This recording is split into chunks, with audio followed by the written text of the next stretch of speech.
झालेल्या विषयावर चर्चा करण्यापेक्षा आता हा सीसीटीव्ही फुटेज आलेला आहे पुराव्यांचा, त्या दिवशीचाच FIR आहे, त्या दिवशीच हा सगळा घटनाक्रम घडलेला आहे, त्या दिवशीच्या ह्याच्यावर आता काय हे सगळे करतात याकडे आमच्या देशमुख कुटुंबियाचं लक्ष आहे.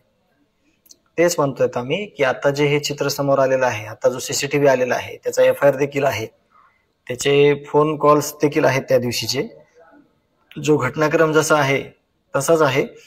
यावर फक्त आता ऍक्शन घेणं गरजेचं आहे, पुढील तपास वेगानं करण्याची गरज आहे आणि त्यासाठी विशेष प्रयत्न करणं गरजेचं आहे.